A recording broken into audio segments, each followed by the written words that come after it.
This is Parliament Reporter English dictation. Ready? Start. Now, Sir Honorable Members will recall that the bill was introduced in the House of the People on the 2nd September 1953. It has had a long history and in one form or another it has been before the public since the end of 1949. In the statement of objects and reasons, the various stages through which the bill has passed since 1946 have been summarized, and I need not recapitulate on this occasion the circumstances in which the then government of India took the decision in early 1946 to initiate the inquiry into the reform of our company law. I would remind honorable members that between 1946 and 1948 the entire field of company law was carefully reviewed by two distinguished company lawyers who were appointed to recommend the broad lines on which the present act should be revised. Their recommendations were examined in the then Ministry of Commerce, and certain tentative departmental views which emerged were circulated in a comprehensive memorandum to all recognized trade and industrial associations, bar associations, the high courts, and the state governments. That brought us to the end of 1949. Many representations on this memorandum were duly received from chambers of commerce, trade and industrial associations, state governments, and the general public. At the end of 1950, the Government of India appointed a committee under the chairmanship of Sri Bhabha to go into the entire question of the revision of the Companies Act with particular reference to its bearing on the development of trade and industry in this country. This committee examined a large number of witnesses in many parts of the country and submitted its report in March 1952. This report was again circulated to all state governments, chambers of commerce, trade associations, high courts, and many other bodies. At the same time, a special officer was appointed in the Department of Economic Affairs, Ministry of Finance, to examine the report in the light of the views received from the interested public and to submit proposals to government for the revision of the present act. The bill now before the House is based largely on the recommendations of the Company Law Committee, modified in a few particulars. Honorable members will notice that so far as public relations go, the bill has covered adequate ground.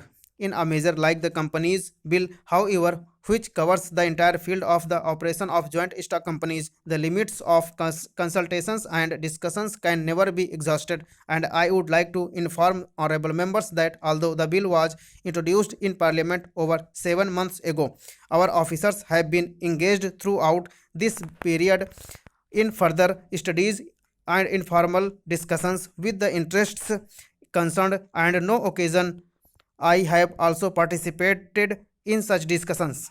I have also given some further thought to some of the issues arising out of the bill, and I propose at the appropriate stage to bring before the select committee any changes in the provisions of the bill which seems to me to be worthy of consideration in the light of this further examination. No honorable members will have noticed that the bill contains 6 clauses and 12 schedules. I think it is probably one of the longest legislative measures in the recent legislative history, but its size might be regarded as misleading unless I make a few comments. The bill is both, one must remember, a consolidating and amending measures. As mentioned in the statement of objects and reasons, this is the first opportunity which has occurred since 1923 for the consolidation of the Companies Act. Advantages has been taken of this opportunity to redraft several long and complicated sections in the present act which have been split up into a large number of clauses. This is the largest single factor accountable for the increase in the number of clauses in the bill. Now, clauses embodying substantial changes in the present law would hardly constitute more than a small fraction of the bill. I would also draw the attention to the structural changes of the bill to which a reference has been made in the statement of objects and reasons. The redraft of the bill and the rearrangement of the existing chapters in the Companies Act in a more logical order have, I think, resulted in a noticeable improvement in the form of the bill, and I hope will facilitate better understanding and appreciation of the scheme.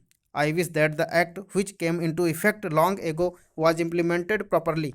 I know that the minister here is very earnest in implementing it, but unfortunately, his colleagues at the state level are disappointing him.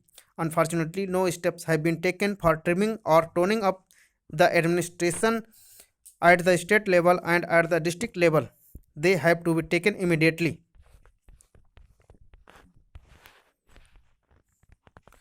I should like now to make a few observations on the budget.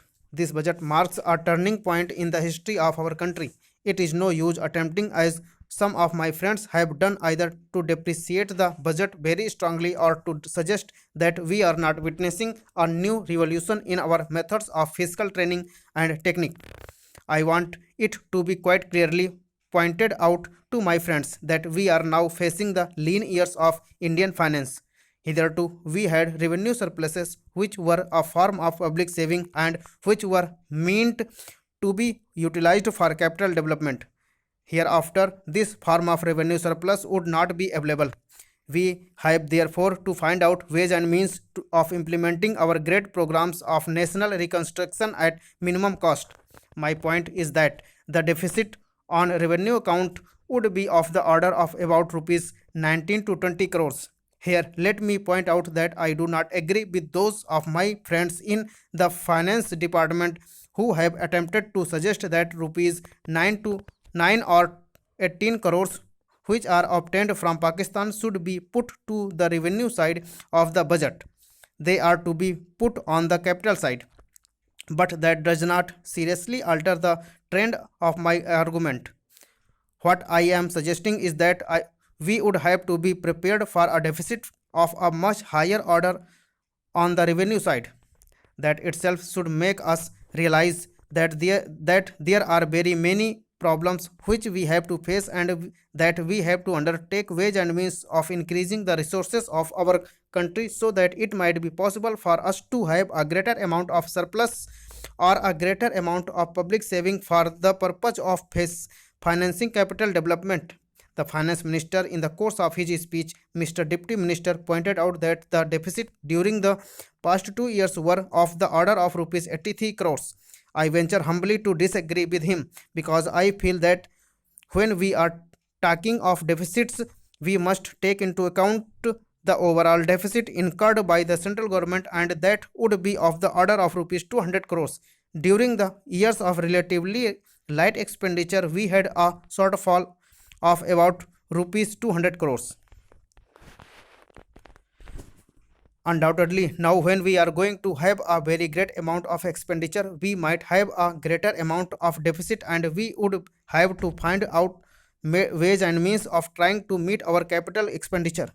Some members have pointed out that deficit financing is good, others have pointed out that it is poison. One honorable member who preceded me pointed out that it could be taken like a tonic. Now, I am not willing to enter into the merits of deficit financing or demerits of deficit financing in an academic spirit. The time has now come when we should face realities. I do suggest that we have to indulge in deficit financing because without indulging in deficit financing, it would not be possible for us to indulge in capital expenditure on such a large scale. But when we are talking of the scope of deficit financing, I would like to place before the House and the Finance Minister the two great limitations which face us. The first limitation that faces us is that concerning the internal price level. The Honorable Finance Minister referred to the cost of living. He said that he was going to keep a watch over the cost of living so that it may not shoot up within a short period and make a mess of the plans of capital development.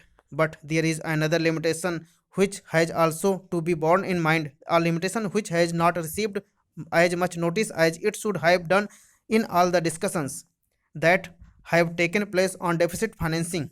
That limitation is not external limitations or the limitation which arises on account of our balance of payments position.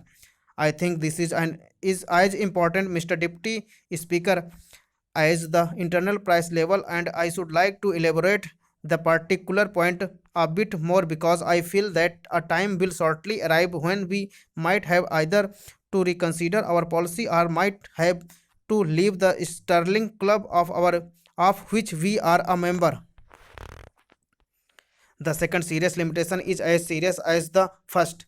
What would be the consequences of deficit financing in our balance of payments? The finance minister in his budget speech points out that so far as the balance of payments position is concerned, they have now, whether it is by accident or design, a favorable balance, and they have contributed about rupees 63 crores to the dollar pool during the past 6 months. But the moment we indulge in deficit financing, we have to be prepared for worsening of our balance of payments.